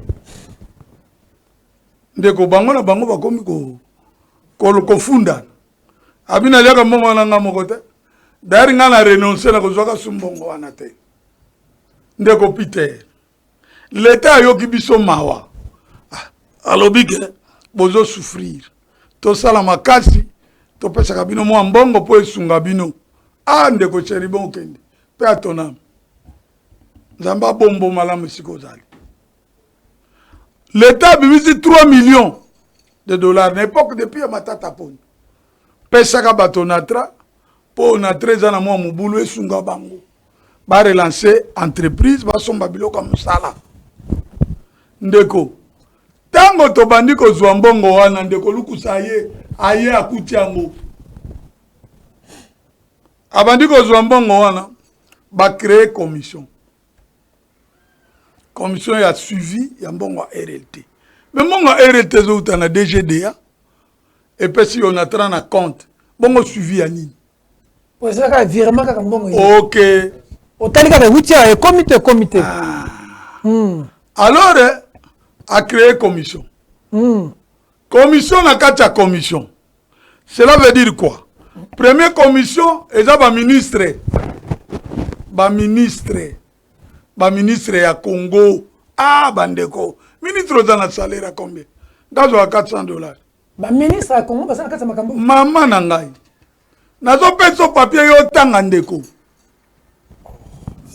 bazwi mbongo wana olie bapesa on a 3 millions de dollars bango babite on a 3 millions de dollars il faut to kabula na kabongo ba créer ba arrêté ministériel ba arrêté interministériel et belé banani ba ministre nini ministre ya transport ministre ya finance ministre ya yekokuta ya kuti yekutu nda atutango mwa lokolo yango moni mobulo pe bimi OK ministre ya finance ministre ya transport ministre ya économie ministre bazana sokumi tano pesanga no papier papa bimisa papier wana pesaka ndeko Peter bino il faut mosaka photocopie TV za radio te lettre yango what lettre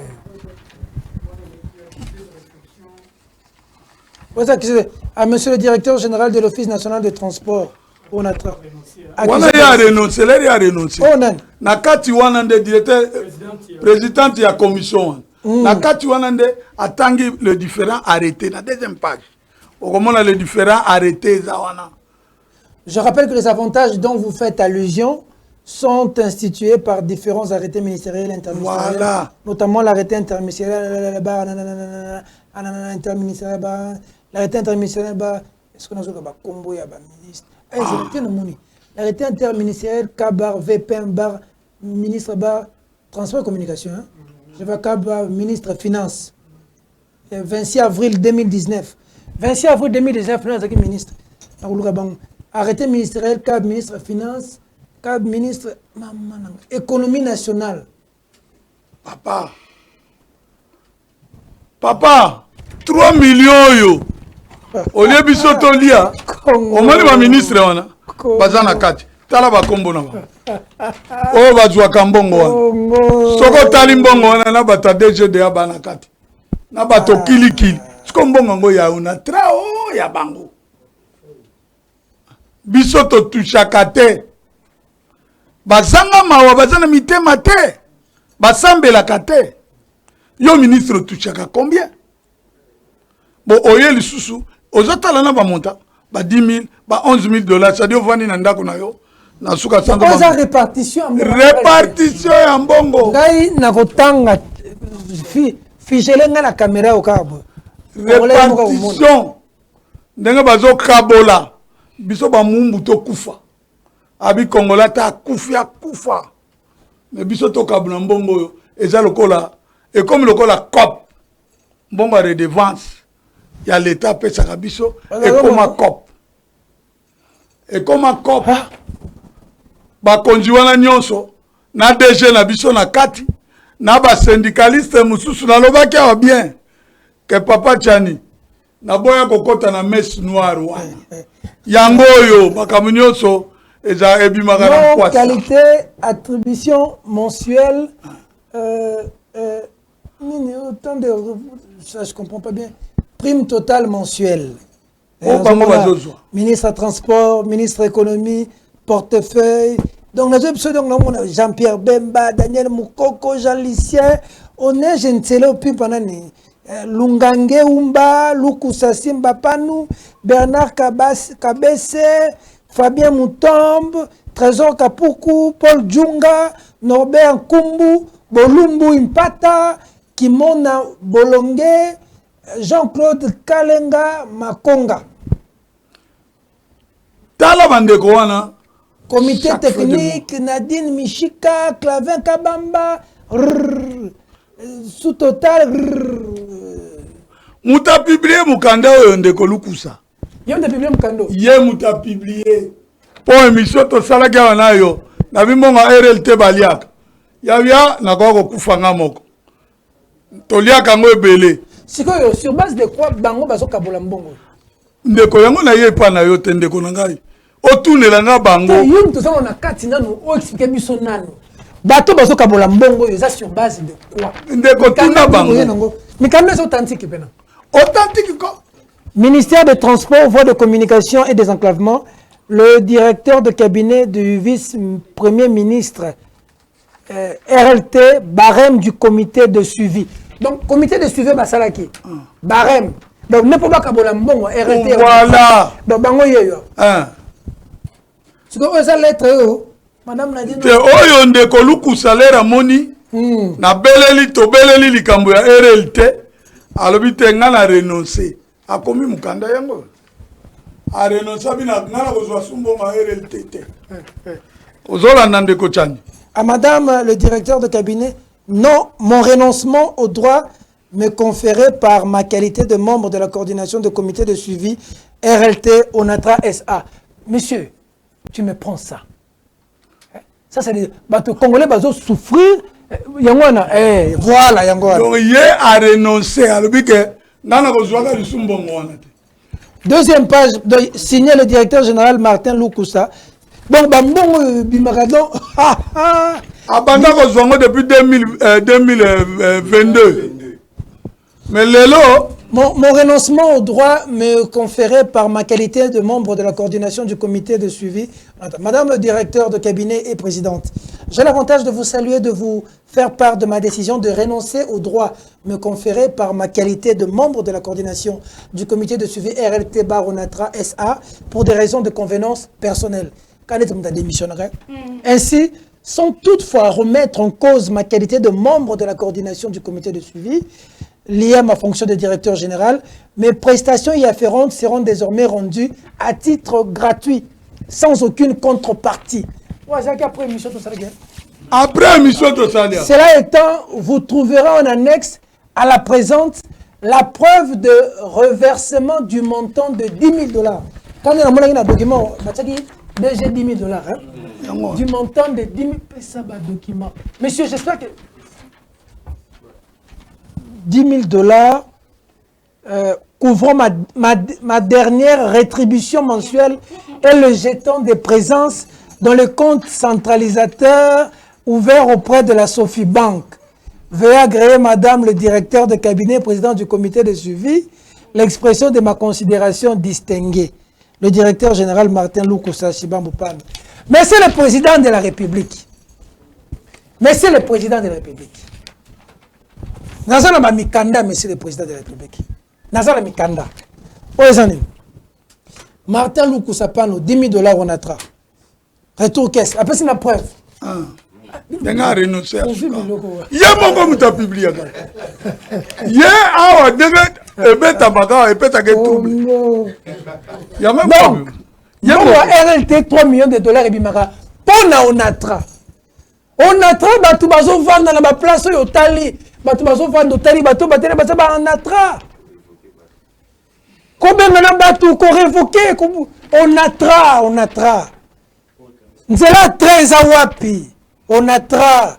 13 est-ce que na ba condition nini? Ba retraité basa na ba condition nini? Ba ministre ba futa maka déjà na nous combien? Ah, Congo. Dans le sommet de Montawa, 10 000, 11 000. Mkoko Samba, 11 000. Bemba, 11 000. Boussa, 11 000.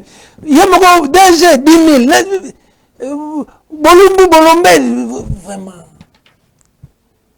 Pendant que tu as 400 dollars, 300 dollars, mais bon, on va mettre 3 mois, 4 mois, 6 mois. 6 mois, il y a foutu à rabat. Nanya Lokamboka. Nanya Lokamboka. Nanya Lokamboka. Nanya Lokamboka. Papa Loba. Yango moni na loba kiawake ndeko Martin Lukusa aza membre de la famille. Non mais c'est quand même Loga bien a renoncé. Il est de la famille. Donc aboy comme depuis 2022 bandi ko zwati aye ko renoncer lere to sale mission na yo nda renoncer. Ça on le met bimaka 3 millions. Est-ce que la saka ami ko ye ami 10 000 na 3 millions. Ya linga mi bimisa mutu malamu loko azaka mayele mingi abino ngala bima na salir bato batikani. Mais nous sommes là, PCA, SNCC, déjà on a DGA, déjà SNCC, DGA, SNCC, DIRCABA, TVCD, CSP portefeuille, DEP, pas Fonatra, ADFEC, DGA, DGD. Non mais vraiment, Congo, Mboka Oyo. Bazoka Bolambongo, Bisoto Zo Kufa, Nanzala. Na passe tala bato vraiment bato balingi Congo balingi mukonza mboka balingi biso ba congolais bango na ba M23 ba question nani ba question na ba M23 wana awa na capitale esiko siège ya ba institution awa bazo boma bato bongo soko bakiata na bandundwa bako boma bato nyonso bako sila tala ba collaborer les soi-disant collaborateurs ya chef de l'État yango na ebisa ki ndeko Peter chef de l'État zaye moko lelo tokolo ba lelo ezaka ndeko Mutamba ministre Constant Mutamba ministre Constant Mutamba nde akomi lokola à côté ya chef de l'État tout le reste tanga bango wana baza wana c'est-à-dire na Congo so mutu batie ministre yango na basala ka fetiko basala ka feti na tina ba nommé ministre ba ko liela ko mais ça pas ba salaire na bango ba soka déjà oyo susu doit pas ba salaire na bango oyo eza cop c'est-à-dire au vani na palais ba bengio donc 3 millions RT on est comme même non et comme akate ce que comme rende to futama nde bazo soma matériel ya onatra tala nanu ministre ya portefeuille DG Lukusa ko bengaye alokoti ba train ya partenaire na biso moko ya kiawa Ares ba train ko kufa a che couleur abenga biya ko pesa départ ba train ko kufa pe abengi vice premier VP ya transport azu ba maswa na biso déjà lelo za na plus de 30 ans oke nous sommes maswa nengono tiango 2000 tonnes etindika et comme kana grijona ba moteur nyonso to s'arrêter maso echoli nzambe kana mawana ye nzambe za congolais maso tuti libanga soki te nde lelo to ya ko bisoke maso ekendaki nsuka edinda kuna na bato bongo mutu ya boye bakoki kolongole te bakoki te ko suspendre ye te azosakana na esprit ya bakonzi ya l'État oyo eza ndenge nini poko apesa bango mbongo ndeko aza grand corrupteur soki omoni ngai nalekaka koloba makambo ne po pasi eza na kati ya kompani aza terrible na corruption po abenganga nga moko oyo ngai kasi kata moto boma moto zwa ngabi nga na kolia mbongo wana te eza makila oyo ti 5e génération ko souffrir osepeli lelo melobe kosepela te bato bazolela bato na tra balelaka tala loko ya papa o bolondo yaka na kati Madame Patricia, comme on a quelques problèmes de l'autre côté. Après cette émission, vous allez vous occuper de papa. Je vais avoir une enveloppe spécialement pour lui. Parce qu'on ne va pas le filmer, mais il est venu en babouche. Papa, ça sera combien? Ça pas tout à combien? 43. Ça pas tout à coco? La tête, c'est là. Vous avez un pote, hein? Bon, quel est l'amour quand même, hein? Tant mon pote aussi là. Tant mon pote aussi là, t'es combien? Quelle est la chose qu'on a attend, c'est devant vous? On attend, biso zoli la siko, biso, retraité, Oyo, depuis 2016. Na barrière, na biso. Donc retraité kaka document a pas bonjoui et si yo ke vanda na yo et si yo ça dit combien de temps on attend? 42 ans. 42 ans. Ouais. Ngayo tasina bimi. Ozaka susu le côté. To sito na sina ekutani na yelu kusana biro kuna to sololi boyo azokosa kosangai kaka. Vendredi à vendredi.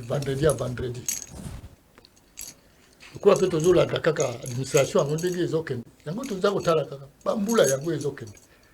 2016 ti le loyo. To yebinde ni to koko tu senga soute. Akosi biso ki ngai to solo kinaye akosi ngai pour appeler ça ngai un tiers. Il y a des comptes. Sans compter barrière na après mususu ya fin carrière lokula ya asi apesa ngai yango lokula kokuta akomona ngai lelo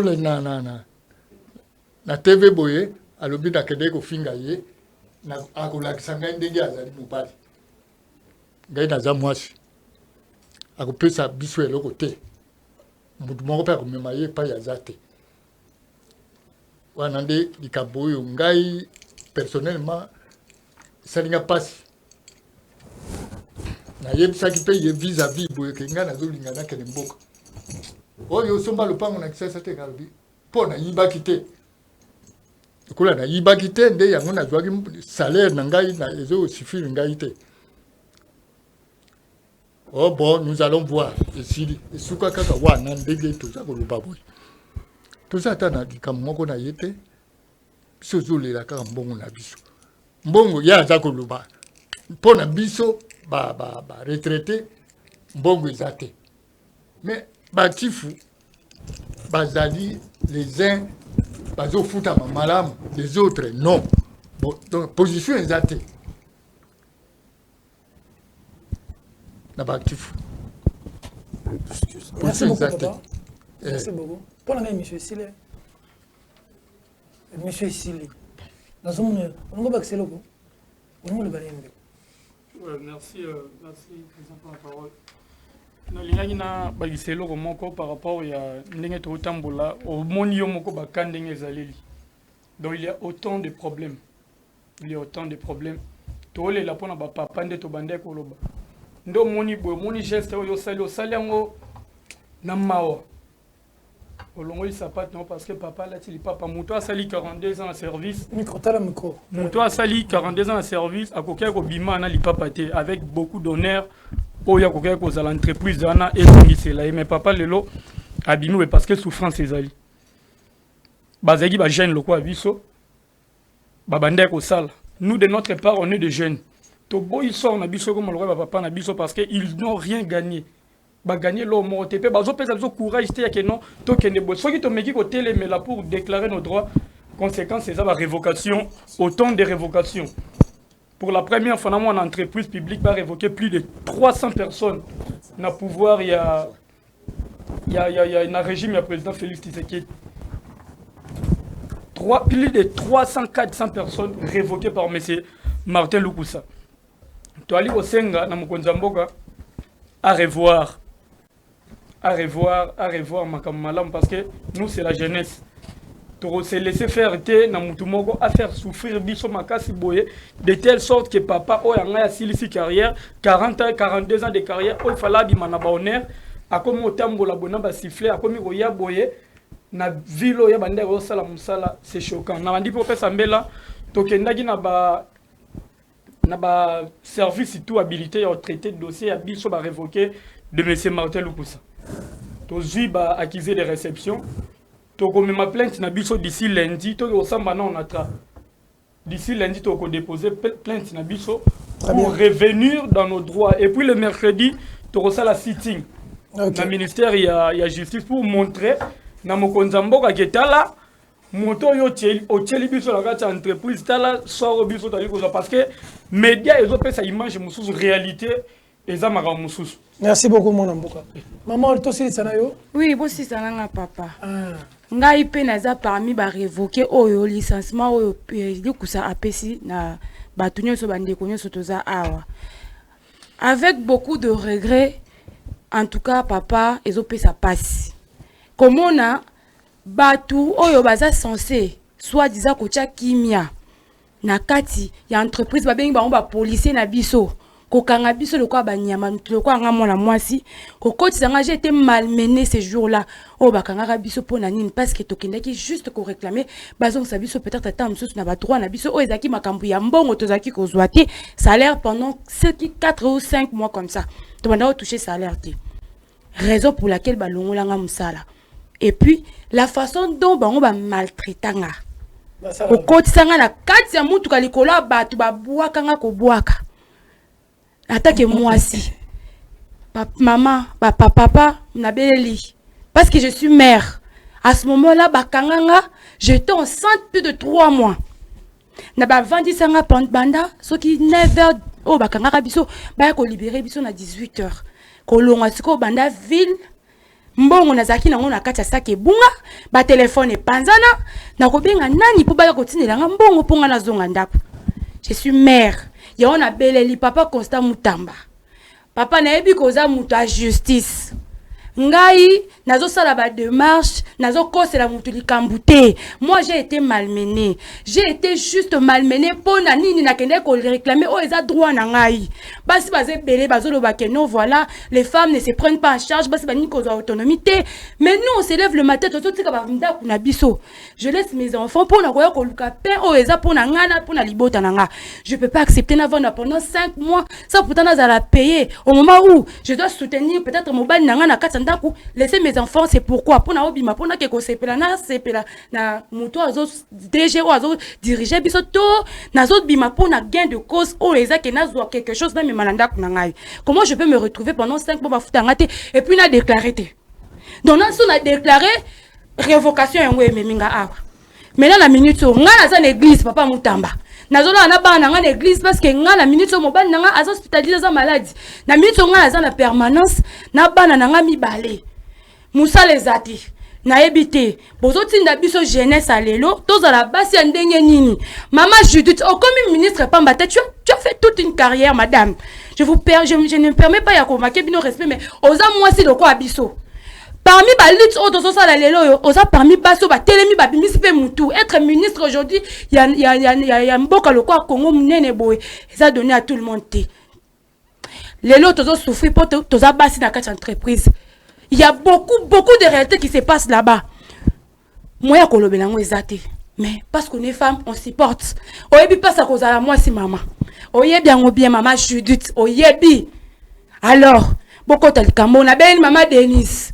Maman Denise, lit toza nango eza lit ko tombola moi c'est ça rokitsa moi c'était le longa na za musala te comment vont vivre mes enfants bato baza na sima na za pe na famille na za na bandeko na za na oyo pena oyo sengi ke na zo la responsabilité na minute ce ko nga na za na possibilité ya ko za responsabilité ya libota to ya bana nanga na minute so to lo baboy salaire bi maraté bakata biso tout tozwaka te eloko moko te mais so totangi mikanda selo baconvention toza permis ya kozwaka mbongo malgré toza ya kolongwa na mosala yango baconvention ezali balettre ezali bamakambo eza ebele convention collective eza kaka mpona kobengana bato na mosala wana nde convention ebimi toza na bamakomi ministère ya travail tosaisir mpe yo kota likambo oyo papa kota likambo inspection du travail bokota papa nani Costa Mutamba kota makambo oyo nga nazobela mingi je suis une femme na ministre nde nazoloba boye je peux aussi être exposée à toutes choses mais nandimi nalobi non pour la liberté otoza nango na kati ya mboko vu que son excellence monsieur Félix Antoine Tshisekedi alobaki mutu nyonso aza na droit ya liberté ya expression ntango nazomona makambo ezotambola bien te nabima te mpona nini navanda nalanda bato mosusu bato na bafandi wana il y a des familles oyo baza ta mosusu na sécurité sociale oyo eza ke onatra apesa bango bandako bavandaka biso toza na bandako te papa le premier le 30 toyebi yango ndenge ezalaka kobengana biso na bandako bato bake kofanda na bagare bato na bazofanda na gare par fierté te moto atongi ndako amanzada mpo alala na gare est-ce que vraiment bozo réfléchir mpenza papa tozala mpe bato ata bozanga mawango mawa na bino ezalaka te na mitema mpo na nini boye pourquoi faire souffrir moto lokola biso toza biso surtout bacongolais bato baétranger te moto lokola Martin Lukusa c'est un humain il a travaillé à l'ONATRA il connaît tous les problèmes de l'ONATRA za moto oyo koko bunga te mais il vient pour nous faire encore du mal. Les longs à la Zalibana, pour la cause des accords moko, qu'on déclarer salaire. Merci beaucoup, maman. Merci beaucoup. Pendant que Bandeko Bazo le lawa, 3 millions de bango, ba ministre, Bazo Kabolango, na ba présidence, na zomona, ba directeur de cabinet, na ba ministère.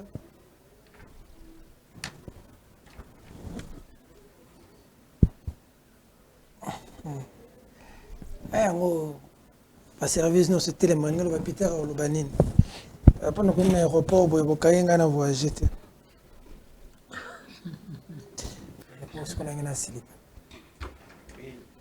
yango ba jana ngane bazana déjà moi ba mosala ngasine na kati émission c'est anormal c'est pas possible si quelqu'un qui a rendu de loyaux service 42 ans c'est notre papa. Si il peut être dans ces conditions, c'est quoi l'avenir?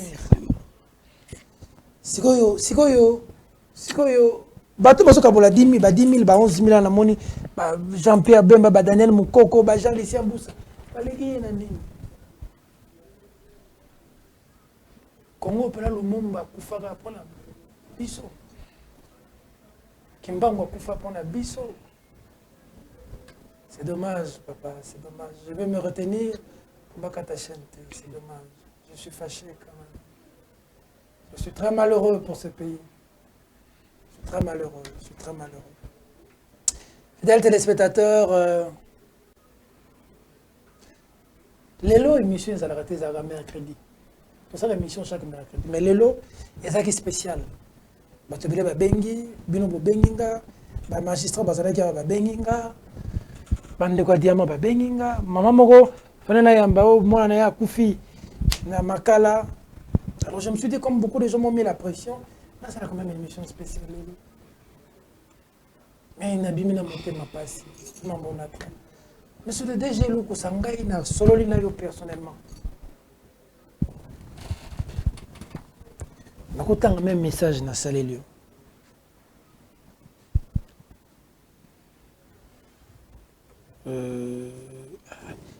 Téléphone mise à jour, logiciel. Bref. On a un message, on a une réponse au Pessinga. Bref, on a besoin DG que tout ce zéro na plateau, où il y a un macambo batu bazolo. Et puis on a informé au DG que batu bazolo n'a pas n'ango fêlé. Yo paye yako le ko fêlé. C'est un message. Plateau na bus est gratuit, yako loba. Ils ont droit de réponse au foot à Mambo. Déjà pas répondre à quelqu'un qui a occupé ma macambo, tant qu'on a dispo, à quoi il y a au lobe. Bon, ils ont fait ça passe. Je suis malheureux.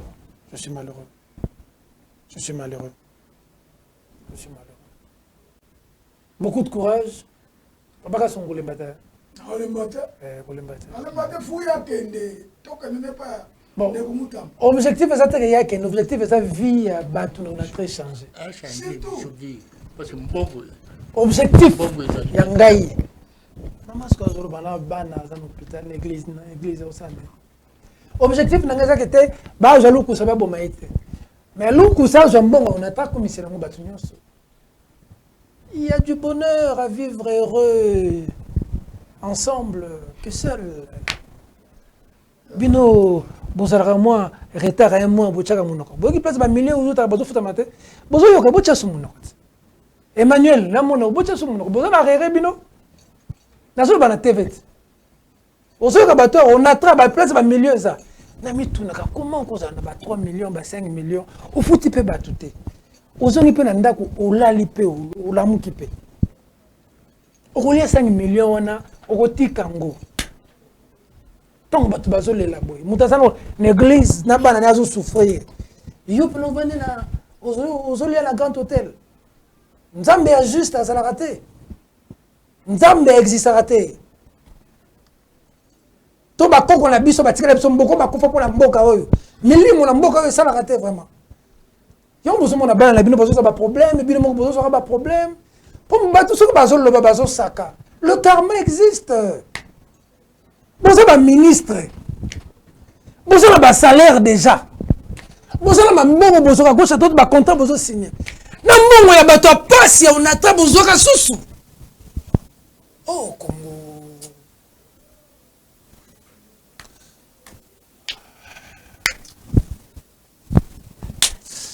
Excusez-moi, fidèles téléspectateurs, je termine les émissions à pied. Papa nanga elo musu na télé eza makambo lobate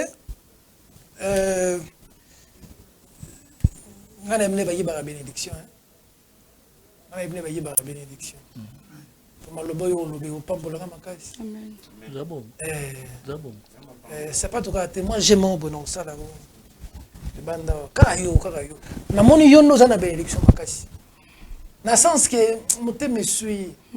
Pour ceux qui déjà ont 42 ans de service, pour ceux qui on attrape. C'est que les jeunes on attrape, parce que on a déjà qui mukolo ndeti yo. Plaisir ni ne pas ça ngo ça.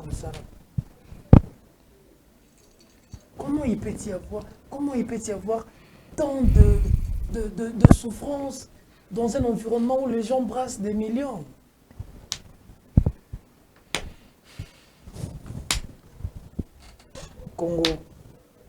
Congo, je me réserve. Mesdames, Mesdemoiselles et Messieurs, merci de nous avoir suivis. Ah, tiens, Papa Gasson, c'est une émission.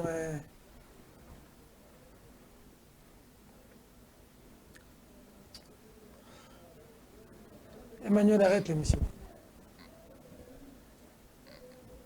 Akebe matisa tuke koma makasi. Tuko to lobalini. Batanso bazopesa ngo bazosenga biso belebele nzela bazosala te tozala na boye. Banda to bandi ko dinda to sali ataba a 10 ans pe koki. Mais si konde bambula onde leki penze lie mapango. Tokomi ko chaba poubelle. Po esunga biso de peke mayo ne botaka na se e bota lisusu te. On dirait tozana ba kontina kata mboka ote. Surtout groupe messe ya Kimbantieke wana. Oya kotisika. Na oya uti kolongwa 5 ans. Et là, on y a celle qui a Kimbantieke. Kaba mai.